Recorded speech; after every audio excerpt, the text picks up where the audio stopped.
Hello, friends. Welcome to Akulmach Live. I'm your host, Chandrakant, and today we're talking about eco-friendliness, how we can live successfully while maintaining harmony with our surrounding. It is becoming very, very important, and therefore, this is an important subject that we will discuss.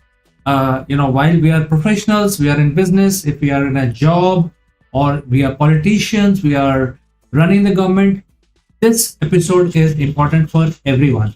I have divided this episode into four aspects which we all can follow, and we can follow this in order to have a sustainable life in accordance with the environment. By the way, friends, we are live across all social media platforms. If you have any comment, any suggestions, any questions, that will get displayed here on this side of the screen. As soon as your message comes, I will read your message and address. At the same time, if you want to participate in a live discussion with me on this subject, you can. And the process of joining me live with your mic and camera is defined in the description below. You can go through the process, join me live. All lines are open, and I'm waiting for you to join me live with your mic and camera. All right, let's continue our discussion.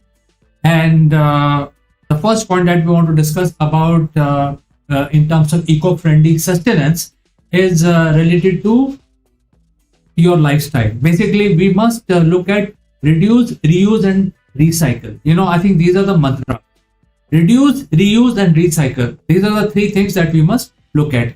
So when we talk about reduce, it's basically reduce your consumption, whether it is water, electricity, petroleum.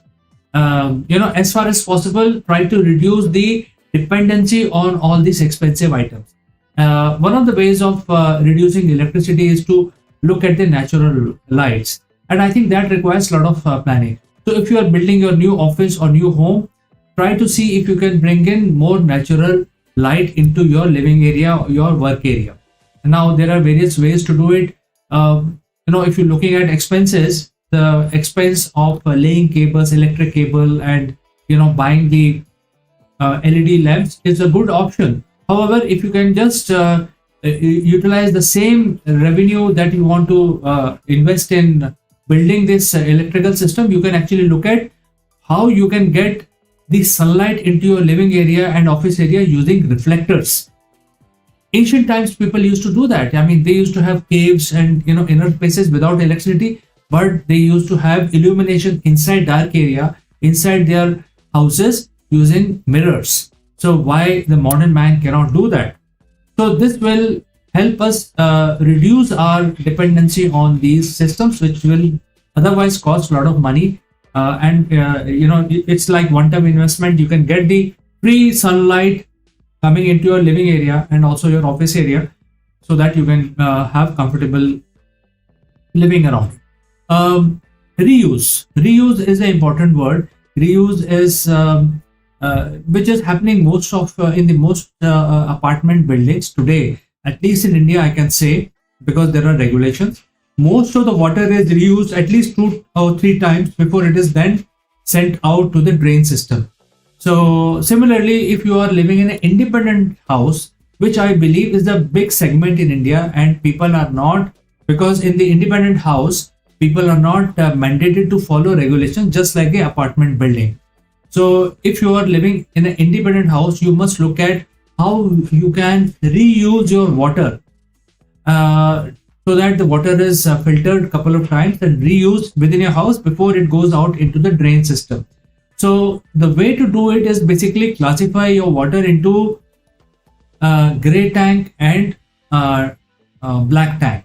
You can do that. So when the water is consumed from the fresh water is consumed in your shower and in your kitchen, that used water from your shower and kitchen is accumulated into the gray tank, and then the gray tank can be used in your other utilization. However, one thing you must keep in mind, that if you are using the gray water to water the plants, it will be very harmful.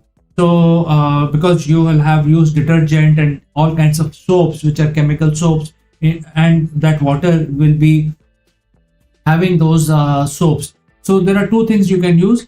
One is that you can do a filtration before the water goes into the gray tank, or you can altogether completely remove all the chemical soaps from your house, so that you can actually use the eco-friendly soaps in your kitchen as well as in your wash area, so that the gray water will be quite conducive for plant. So if you are actually using the gray water to water the plant, it will be very environment friendly, and your plants also will thrive.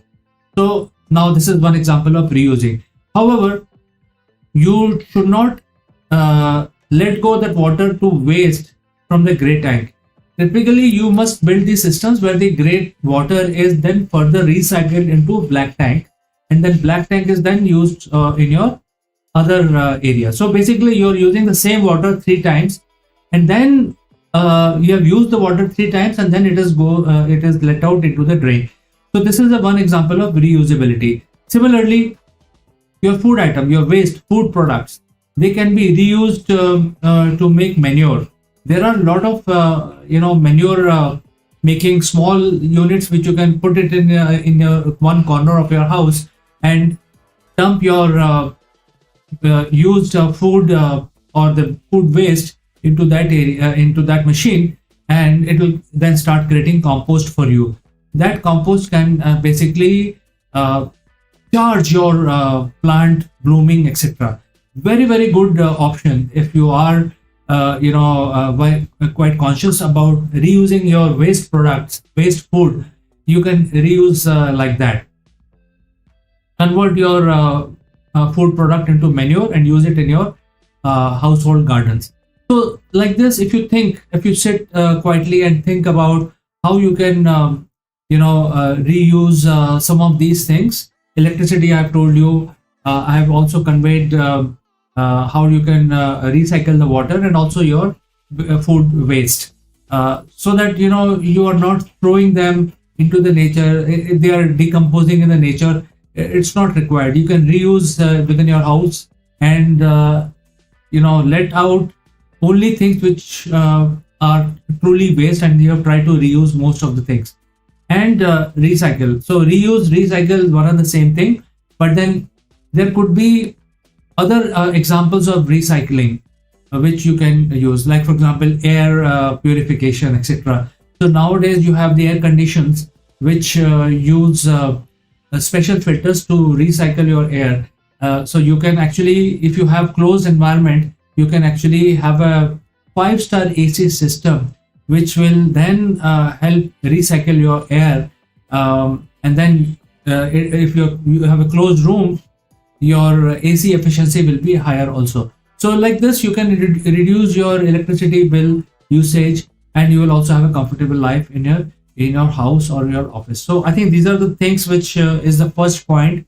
If we want to live comfortably along with the nature, then this is the way we can do that.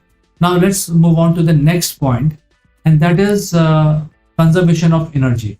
Now, one of the things that I already told you, that as far as possible, reduce your electricity consumption, because that is one very expensive item on the bucket list.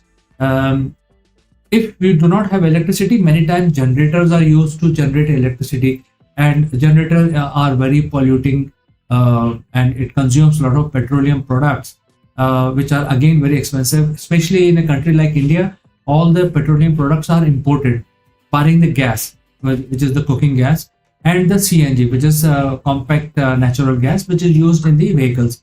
So how do we basically get more out of the buck? How do we generate more energy out of the combustible item, which is gas, petroleum, coal, wood, etc.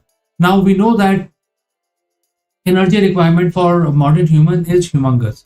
I mean, earlier 50 years back, it was not so high, but now everything requires power, everything requires electricity, and even for water that you get in pipe water that you get in a house requires pumping, which again requires electricity. So the dependency on higher energy consumption is tremendous for modern human, and this energy requirement is growing day by day. So considering this thing, if we are able to reuse and conserve That means we use low power devices, and make sure that we have the right thought process in making sure that the devices that we use are not very power hungry. For example, you can get rid of your old fans.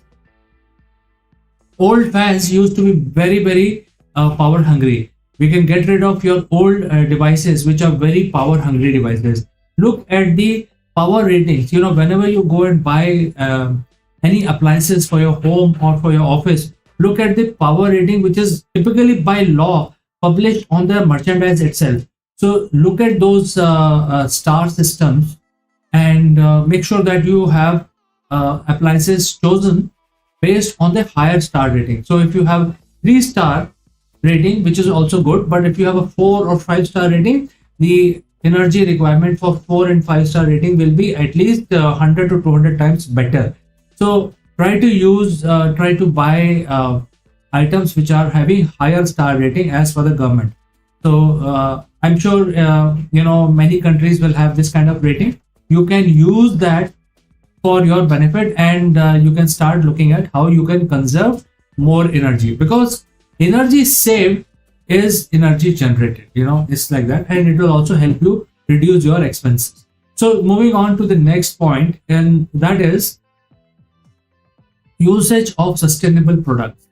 So as far as possible, try to change your lifestyle and use sustainable products. So I actually spoke about toiletries. Toiletries are very, very harmful for the current day. Toiletries that we use in our home and in your office are very, very harmful for the nature, because they are quite they are counterproductive to the growth of plants, etc. Now some of these things we use as floor cleaners and also disinfectant, which can be used, but then there are eco-friendly disinfectant, insect killers, and also your floor cleaners, which will prevent any growth of fungus or any bacteria in your living area. So you can be very mindful about what products you are buying. And in today's environment, today's age, we get to know everything that we are buying. Every label has information of what it has. So you can actually look at eco-friendly toiletries for your bathroom area, for your floor cleaning, for your various requirement. That way, you are not adding too many harmful chemicals to the wastewater that is going out from your home or office. And whether you recycle or not, when you're sending it out from your living area, it will have lesser impact on the environment. Many people who live in the up country, in where there is no drain system, like in city, mostly it is controlled by drainage, which is provided by the government. However, if you are living in up country, people actually build these makeshift purification devices which are in line with the natural means, and then they convert their wastewater into manure, and they also get the rainwater back into their tanks. They purify the rainwater and put it in there for your usage, and then they recycle it. So I think that's a very sustainable living process which you can follow with current regulation into the upcountry areas. However, in the cities, we are largely dependent on the societies, the resident welfare societies, and therefore we need to follow resident welfare society bylaws and laws, and therefore the societies then start changing their ways. I think they should enhance their legal points to encompass the eco-friendly living. I think that is one area which is required, and all of these things can be made mandatory. All right. So last point is about your consumption. You see, most of the problems that we face personally at the physical level is based on what we eat, because it's like whatever you eat will then affect your body, and if it affects adversely, then you will have to go to the doctor, and then doctor will prescribe a lot of medication which can be expensive, and then instead of saving your money, you are actually eating wrong and then spending money elsewhere. So in order to avoid that, you can have a healthy lifestyle. You can actually reduce your weight, eat a lot of veggies, eat a lot of water, hydrate yourself, and not have too much of carbs consumption, things like which are very heavy oily stuff. Don't eat them. And at the same time, don't eat raw also, because raw stuff is prone to some sort of alien bacteria and fungus to go inside, and then it will again have a impact.